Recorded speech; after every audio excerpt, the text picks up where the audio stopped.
హమ్మయ్య! సాయిరాం అని ఎందరి మందికి అనిపించింది 'Big Boss' season 8 Telugu nomination promo చూసినాక. ఎందుకంటే నేను గెస్ చేసిన దాని ప్రకారం బరాబర్ నాగమణికంట యష్మినే నామినేట్ చేసి, నేను నామినేషన్లో చెప్పిన పాయింట్ కూడా ఎగ్జాక్ట్లీ నేను చెప్పిన పాయింటే.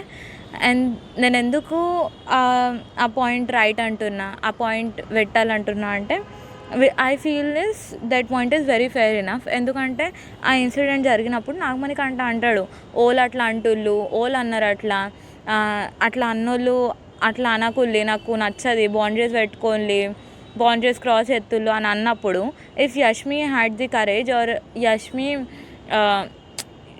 Had the courage then she should have stood up. లేచి నాగమణికంట నేను అట్లా అనలేదు, నేను గేమ్ సెన్స్ ప్రకారంగా అన్నా, నువ్వు ఫిజికలీ వీక్ అని అంట కదా, నిన్ను అట్లా అన్నా, ఫిజికలీ వీక్ కదా అందుకే కౌంట్ చేయకుల్లి బాయ్స్లల్లా అనే సెన్స్లో అన్నా.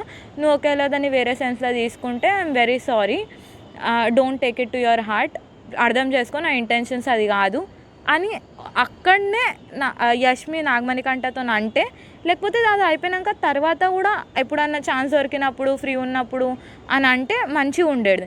కానీ యష్మి అట్లా వేయలేదు. సో అందుకే ఆ point, that point becomes a very fair point to put in to the nominations. This is what I feel and this is what exactly Manikanta did. నామినేషన్లో చెప్పిన పాయింట్ ఇదే.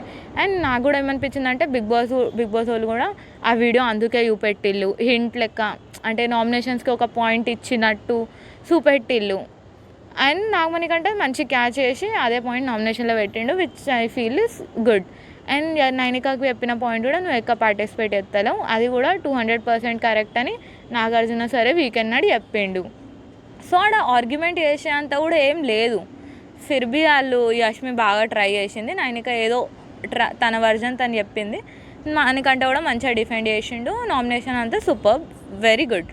అండ్ ఇక్కడ మన యష్మి నాగమణికంట నామినేట్ చేసేటప్పుడు ప్రోమోలో అంటది ఏమో, అంటే నాగమణికంట అంటాడు ఒకవేళ అట్లా ఫిజికలీ వీక్ అని అంటే, నాగమణికంట అంటాడు ఒకవేళ అట్లా ఉంటే నేను ఎప్పుడో వెళ్ళిపోయేవాడిని, ఫస్ట్ వీక్లోనే వెళ్ళిపోయేవాడిని కదా అని నాగమణికంట సెన్స్లో అంటే, యష్మి అంటది గదే అర్థమవుతలేదు. షీ ఈస్ థింకింగ్కి I'm not getting why he is in the house till now, ఎందుకు వీడు ఇంతసేపు ఉన్నాడు, ఎన్ని రోజులు ఉంటుండు, అసలు వీడిని ఎట్లు ఉంచుతుళ్ళు జనాలు అనే సెన్స్లో ఆమె అన్నది. అమ్మ తల్లి నువ్వే ఊకుకే నామినేట్ ఎత్తున్నావు కాబట్టి అందుకే జనాలు సింపతితోనే నాగమణికంటకే ఓట్లు ఎత్తారు.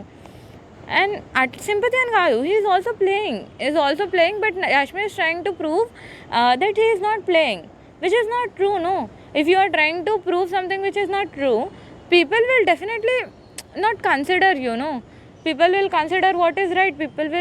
People are saying no, people are watching 24/7 live, then people are watching episodes also, then there is nothing to hide in it. So అందుకే అట్లా. And one more thing which I did not like about Nagamanikanta is that Nagamanikanta యష్మికి చెప్తుండే నేను nominate చేస్తా అని, అది nominations కాకముందు. I mean why do you have to tell? యష్మినికి చెప్పిందా? నాగమణికంటకి యష్మి చెప్పలేదు కదా, అసలు అప్పుడు నాగమణికంట ఎందుకు యష్మికి చెప్పాలి నేను నామినేట్ చేస్తున్నా అని? Why do you have to tell before nomination నేను నామినేట్ చేస్తున్నాను? Why do you have to expose yourself before only? There has to be some spice, no? I don't think this is a very right thing to do ani. This is my opinion anyways. So thank you, that's it. I feel Nagamani Kanta should improve, will improve. Let's see what happens.